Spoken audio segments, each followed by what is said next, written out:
She was 20 years old and, for all practical purposes, homeless.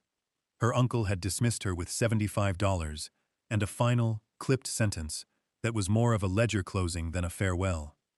She had no family left to turn to, no clear plan, and only one object of any real meaning, her father's brass pocket compass, heavy and cool in her palm. And with $70 of that final sum, she bought a derelict steamship, the Starlight Queen, stranded in the parched, sun-bleached basin of Saltwash, a town 50 miles from the nearest navigable water. But what nobody in Saltwash knew, what the land agent who sold it for back taxes had long forgotten, was that locked away in the captain's cabin was a secret that would change not only her life, but the future of the forgotten town itself.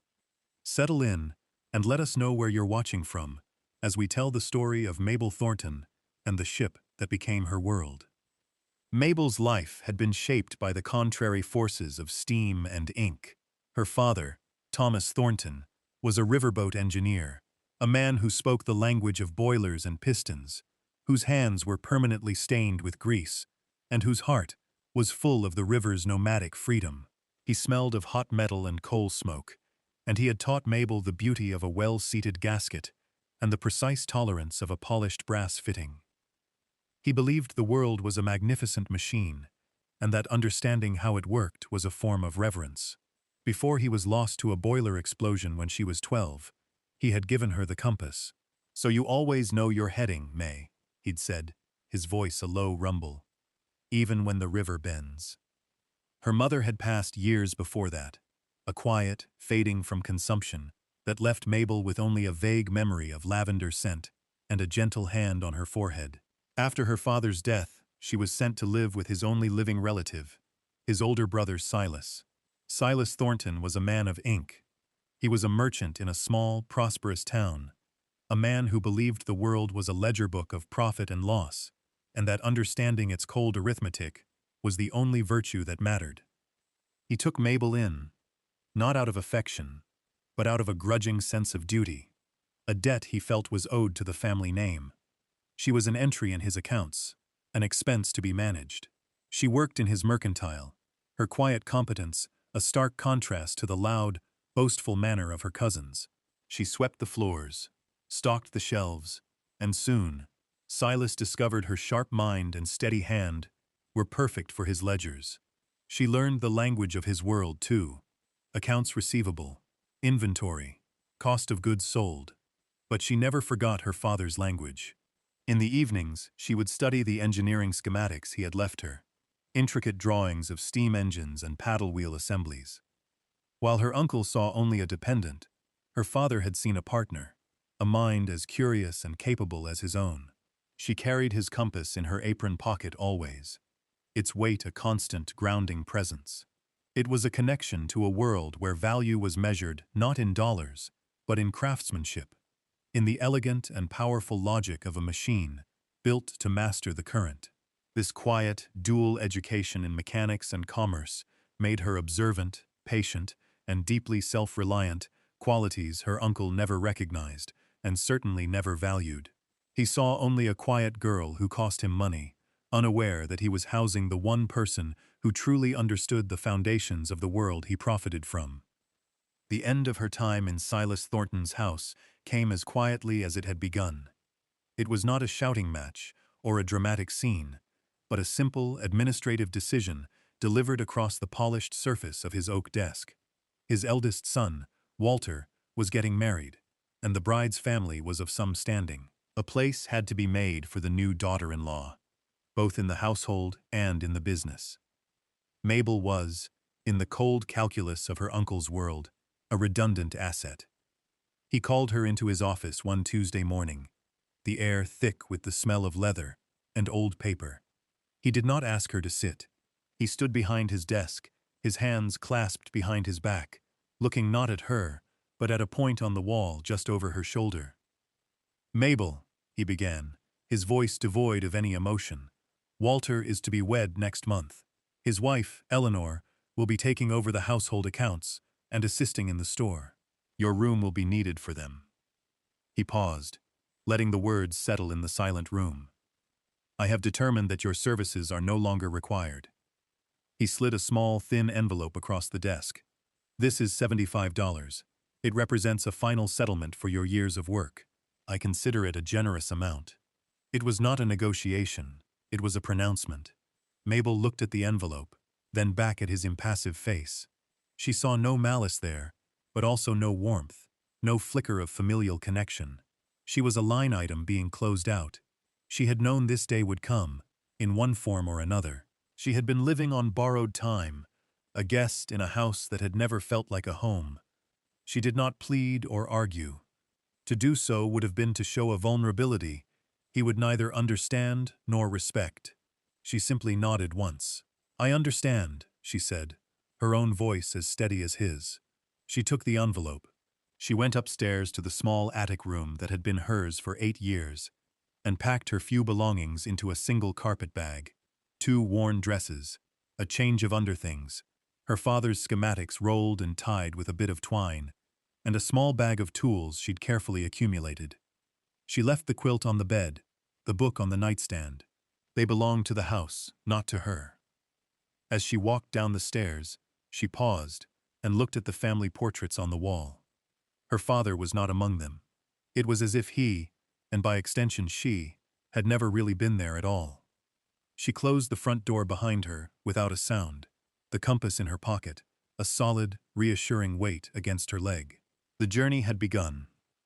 The stagecoach ride west was a trial of dust and endurance. Mabel sat by the window, watching the familiar green hills of her uncle's valley flatten into rolling plains and then bleach into the harsh, cracked earth of the Great Basin. The world outside became a study in beige and ochre, the sky a vast, indifferent blue. Dust seeped through the window frames, coating her dress, her hands, her eyelashes with a fine, gritty powder. It worked its way into the back of her throat, and she sipped sparingly from her canteen, making the water last. The other passengers were strangers, a collection of weary prospectors, and a stern-faced woman, with 2 small children, all of them retreating into their own private miseries as the miles wore on. Mabel remained in her own quiet bubble of observation, her gaze fixed on the horizon. She thought not of what she had lost, for one cannot truly lose what one never possessed, but of what lay ahead. At a dusty way station, she'd seen a handbill advertising land parcels in a place called Saltwash, a town founded on the shores of a river that had, in a fit of geological caprice, vanished 20 years prior, leaving the settlement high and dry. The notice mentioned unclaimed properties, sold for the cost of back taxes. The name stuck in her mind, a place defined by its own abandonment. It seemed fitting. After 3 days of travel, the coach crested a low rise, and the driver called out, "Saltwash!" Below them, nestled in a wide, shimmering salt flat, was the town. It was exactly as she had imagined, a handful of sun-scoured wooden buildings, huddled together, as if for comfort, against the immense emptiness. The streets were wide and silent, and a fine white dust lifted with every gust of wind, tasting of salt and alkali. But the most astonishing feature, the one that made her sit up straight, was the ship. There, on the edge of town, perched on a dry bank overlooking the ghost of the riverbed, sat a full-sized paddle-wheel steamship. It was a monument to a forgotten promise, its white paint peeling, its twin smokestacks stark against the sky. It was absurd, magnificent, and utterly abandoned. The coach rolled to a stop in front of a building, marked with a faded sign, Saltwash Land Office. Mabel gathered her bag, paid the driver the last of her fare, and stepped out into the blinding sunlight. The air was hot and still. She walked toward the office, her destination clear in her mind. The ship called to something deep within her, a strange echo of her father's world stranded in her uncle's. It was a broken thing, a forgotten ledger entry, a machine with no purpose. It was, she thought with a flicker of grim humor, just like her. The land office was a single dusty room, presided over by a man named Alistair Abernathy, a weary-looking individual with a green eyeshade and ink stains on his cuffs. He looked up from his paperwork as Mabel entered, a flicker of surprise in his eyes at the sight of a young woman alone. "Help you?" he asked, his voice dry as the air outside. "I'm here about the unclaimed properties," Mabel said, her voice clear and steady. "Specifically, the steamship." Abernathy leaned back in his chair, a slow, incredulous smile spreading across his face. "The Starlight Queen? Honey, that ain't property. That's a landmark, a monument to bad planning." He chuckled to himself. "The Saltwash Folly. River dried up in '68. Left her sitting right where she is now. Been there 20 years. Mabel met his gaze without flinching. "Is there a deed? Is it for sale?" Her directness seemed to disarm him. He shuffled through a stack of brittle papers in a large wooden file box. "Let's see. Ah, here she is. Starlight Queen. Property of the defunct Saltwash Steam Navigation Company. Reverted to the county for 19 years of unpaid taxes." He squinted at the ledger. "Total due, including fees and interest, $70. He looked at her, a speculative glint in his eye. "You got $70? Mabel placed the bills from her uncle's envelope on the desk. 7 crisp $10 notes. Abernathy stared at the money, then at her, then back at the money. He shrugged. "Well, I'll be. It's your money."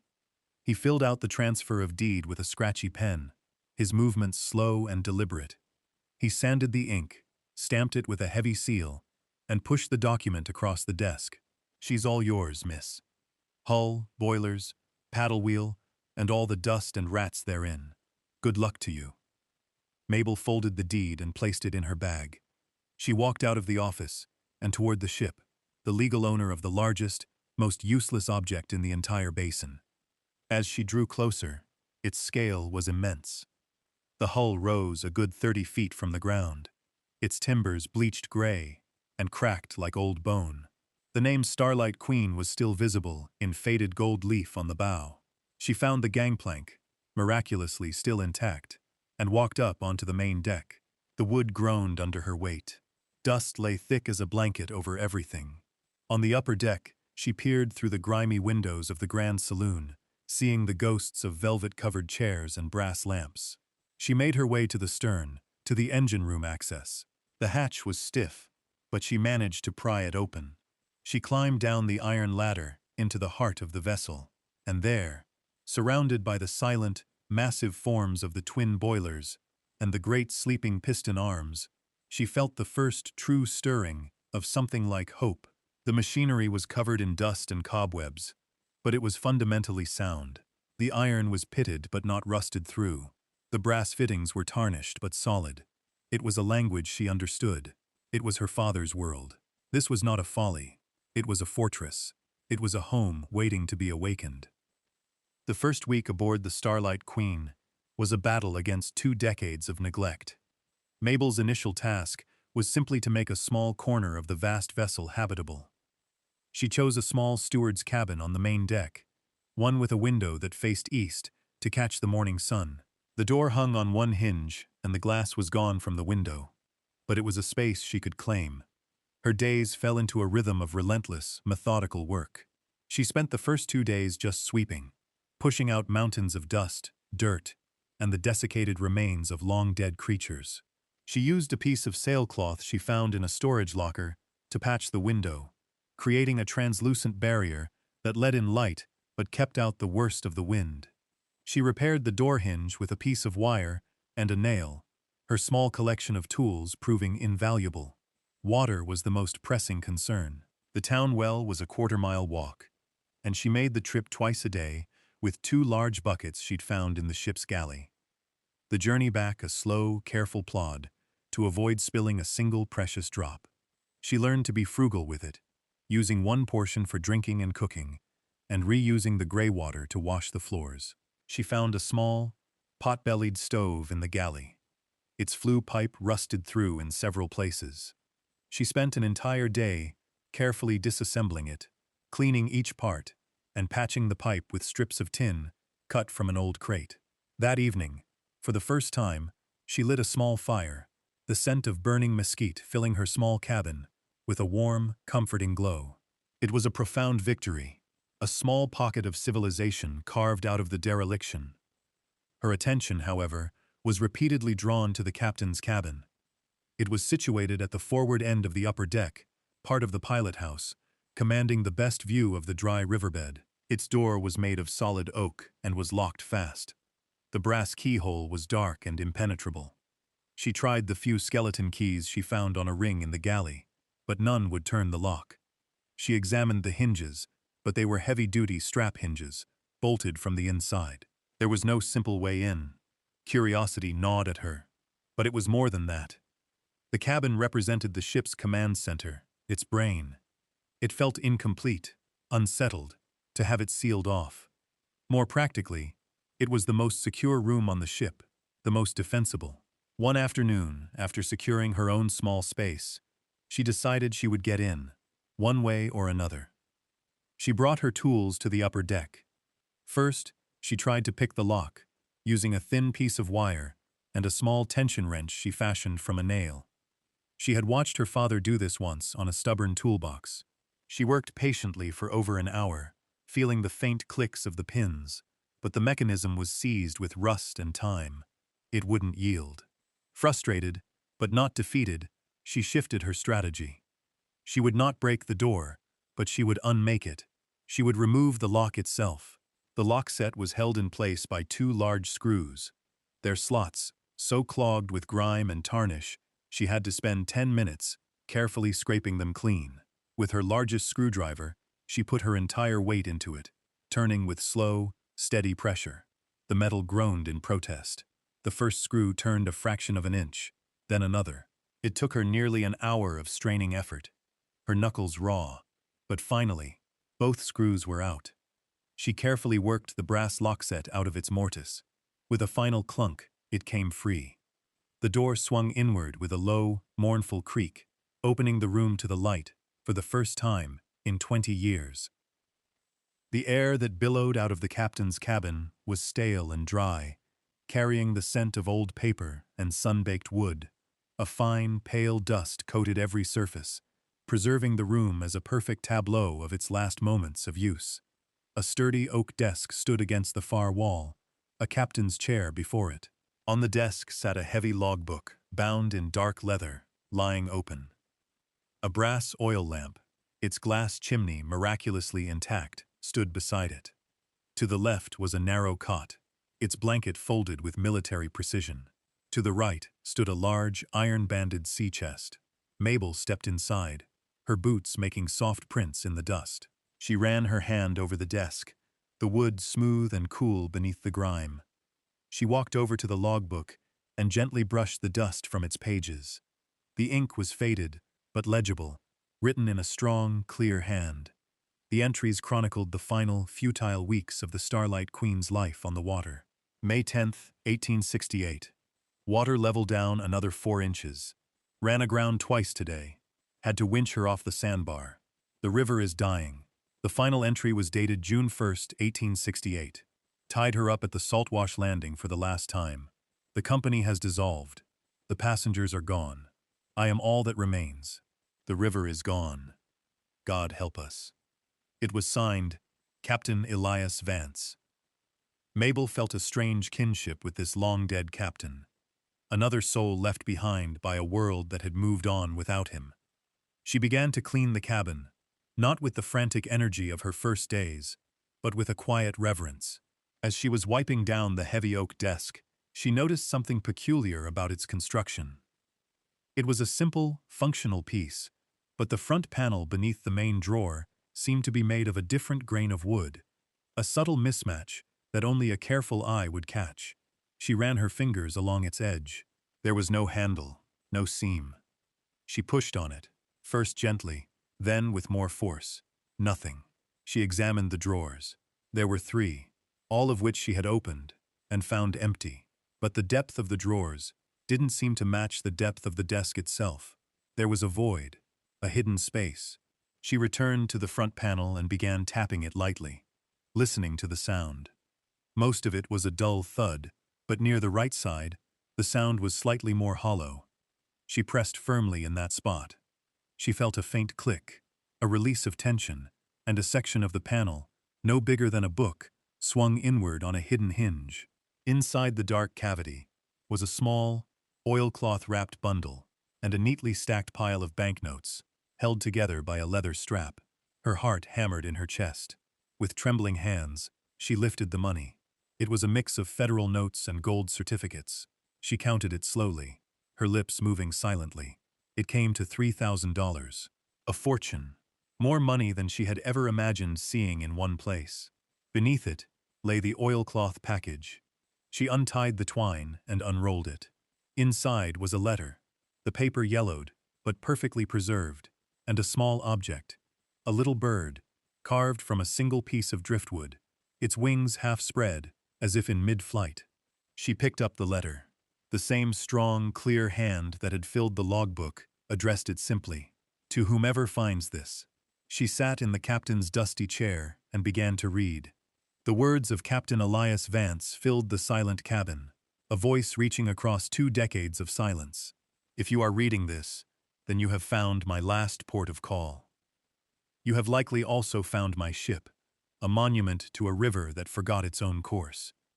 My name is Elias Vance, and I was her captain for 10 years. I write this, not out of despair, but out of a sliver of hope." Mabel read on, her breath held tight in her chest. "The company went bankrupt when the water disappeared.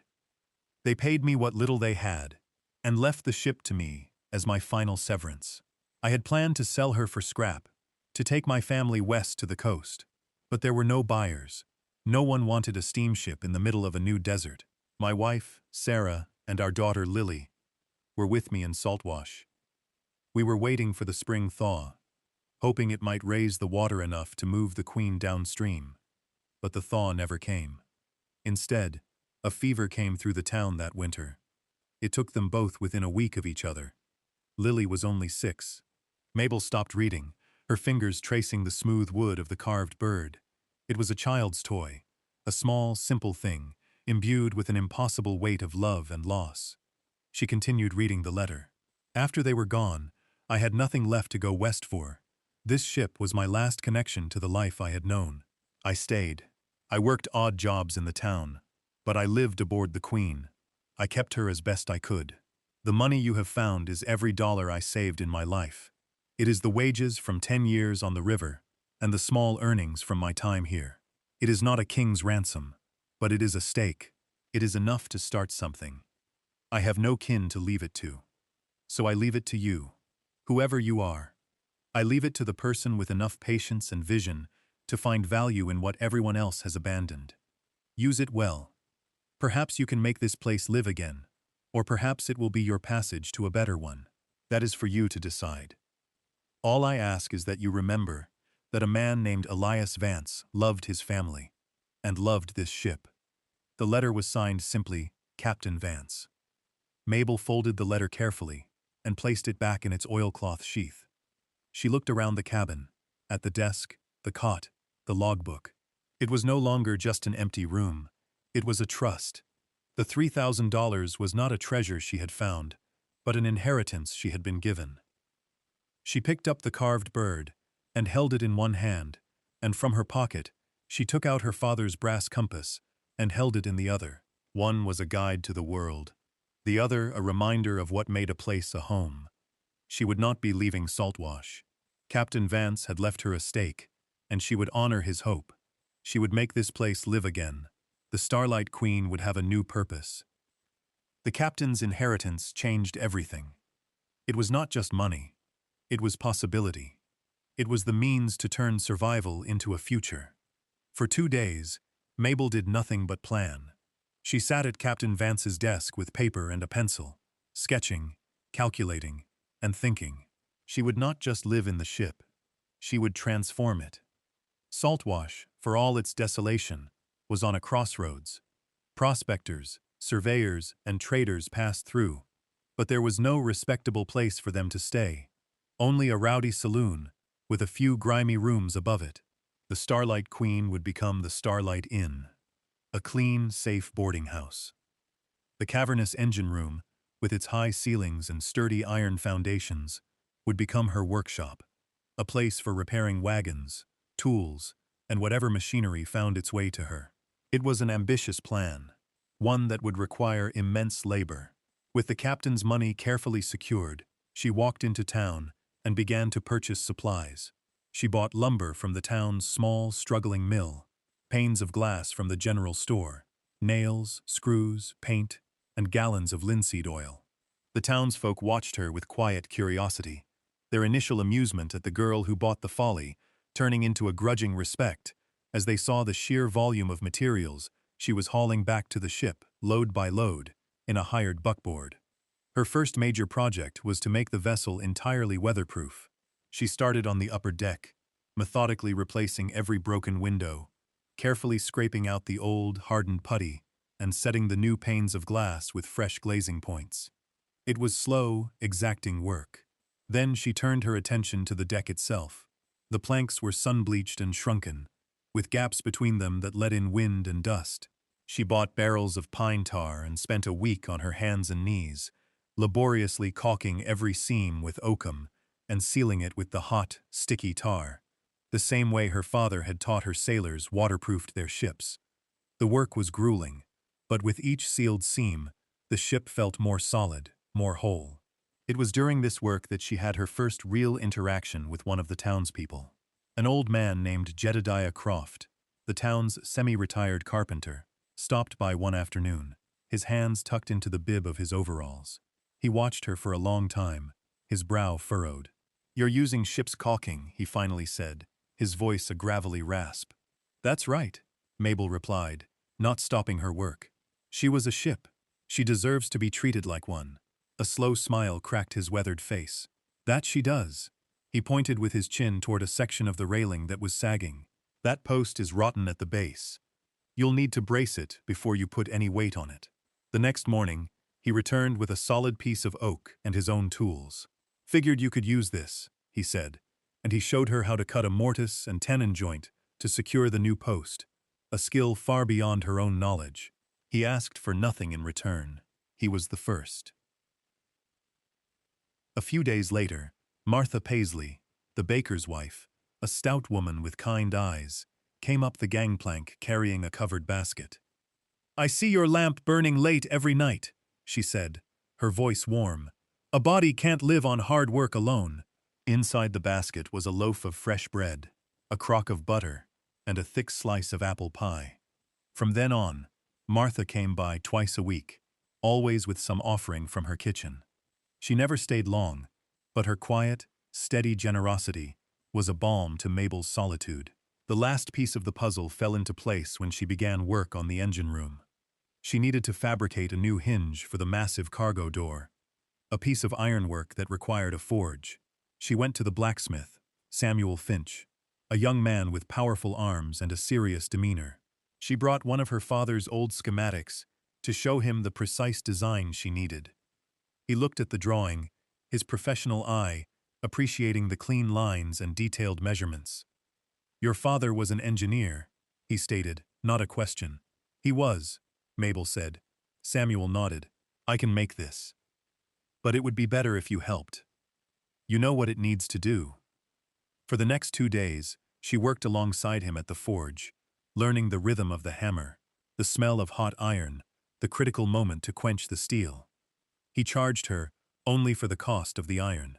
Through these small, repeated acts of practical help, a community began to form around her. They were not friends in the conventional sense. They did not share stories or secrets. They shared work. They recognized in her a spirit of industry and self-reliance they valued in themselves. They saw she wasn't just fixing a ship, she was building a life, and they offered, in their own quiet ways, the tools to help her do it. Months turned into a year. The Starlight Queen was reborn. A new coat of white paint gleamed in the desert sun, her trim picked out in a smart navy blue. The name on her bow was re-gilded, a splash of gold against the stark landscape. On the main deck, 4 of the old cabins had been converted into clean, simple, comfortable rooms for lodgers, each with a freshly glazed window, a sturdy bed, and a small wood stove. The grand saloon, its faded velvet replaced with durable canvas and polished wood, now served as a common room and dining hall. Below, The engine room was transformed. The dormant machinery, cleaned and oiled, stood as silent, magnificent sculptures of iron and brass. The rest of the space was an efficient workshop, organized with benches, tools, and a small forge that Samuel Finch had helped her build. The Starlight Inn and Repair was open for business.